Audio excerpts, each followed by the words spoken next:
Hey everyone, we're going to do another kind of snakes in history video, although it's not necessarily just about snakes, it's about herpetoculture in general.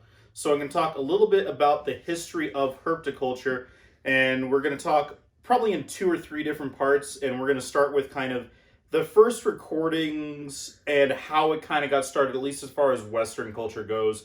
Eastern cultures, it's a little bit harder to do and keep track of. It's more rooted in more like spiritual and mythos and things like that. So we're going to mostly stick with Western culture because that's kind of the easiest to track. It's what's most prevalent to modern herpetoculture. And with me today is Griff, who, if any of you guys know me, you'll know why I named him that and why it's a dumb, funny inside joke. So we'll just get things started.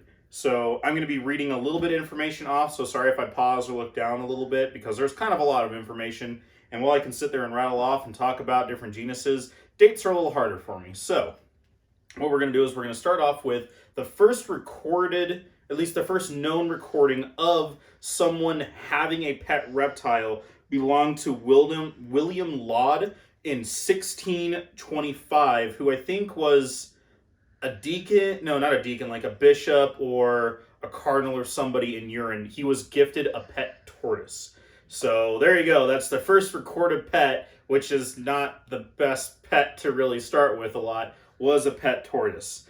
And then a few years later, quite a few years later, the first book was written in Germany, which is, you're going to see a little bit of a repeating theme with Germans and herpetoculture. In 1795, that was the first time that a book was written about keeping reptiles. And then we're going to jump ahead one more time, and this gets into a little bit more modern in the late 1800s, where it's kind of migrated over to America, where obviously this is where I am, so it's a little bit easier to keep track of things like that. In 1897, the first book was written in English about keeping reptiles, as well as they started to be a little bit of a kind of novelty animal item. So traveling circuses and things like that were all the rage and really starting to pop up.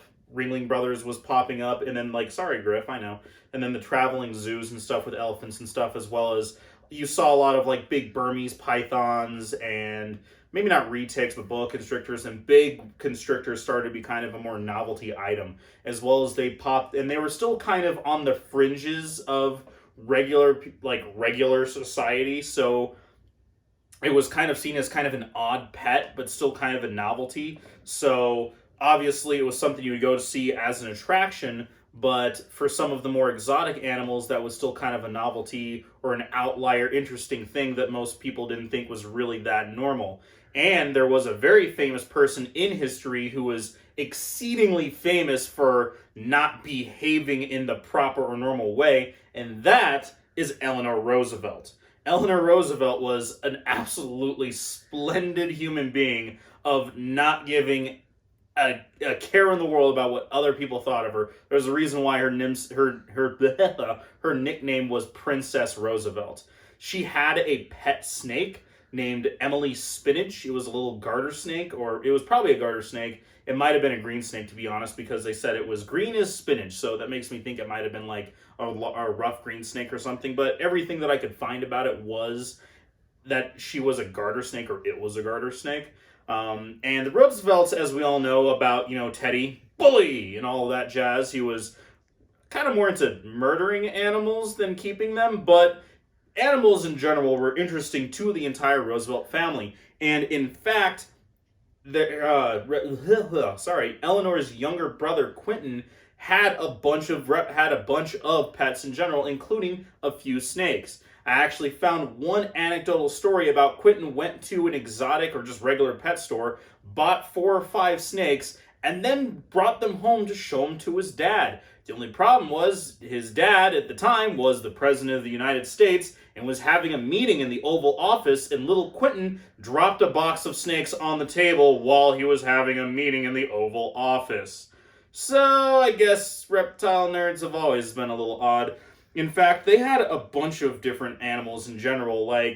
He had Bill the lizard. Couldn't find out what kind of lizard it was, but Bill the lizard. They had a blue and gold macaw. They had a bunch of other pets that absolutely make terrible pets, like bears and a serval. But anywhoozleby, we're going to jump ahead a little bit more. So, it's still a novelty, still kind of a traveling circus thing, carnies, all that jazz. And then in 1924, the Amateur Aquarist was published. So then we're starting to see that obviously there's a market for private individuals to start keeping. Yes, it was the aquarist, but a few odds and ends animals and stuff like anolas and lizards and probably snakes in general, mostly like corn snakes and garter snakes and stuff like that, into just regular people.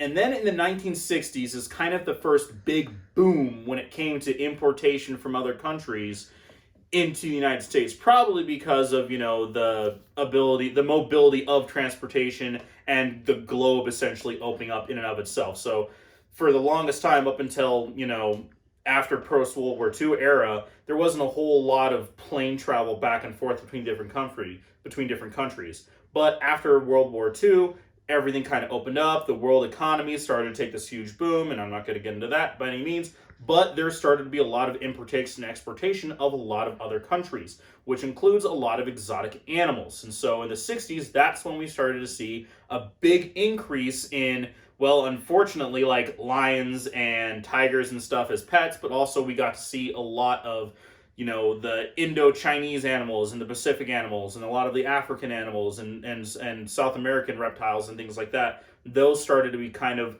just be imported kind of like crazy. And to be completely honest, not very well regulated, which isn't great. I'm aware that, freedoms are good and everything like that, but there needs to be some sort of line. And there really wasn't one because it had never happened before. And so that's when things got a little out of control. That's why the Lacey Act was put into place and all these things and all the government regulations, which there needs to be some sort of governing body out there. But, we're not getting into that. Made a whole thing about that with animal rights and welfare video. You can check that out if you want to. And then in 1970, Tom Huff, who was the chairman and I think president of the Reptile Breeding Foundation, essentially he's the one who coined the term herpetoculture. And so in 1970, that's where that term really first got coined and first started to get thrown around, because up until that point, and even kind of leading into the 80s, the only people that you really saw with reptiles outside of, the odd reptile freak or keeping like a garter snake in the box when people would bring them in, just for like a little while, and you keep them in a box or an aquarium for a couple weeks and eventually let it go. Not necessarily the best practice.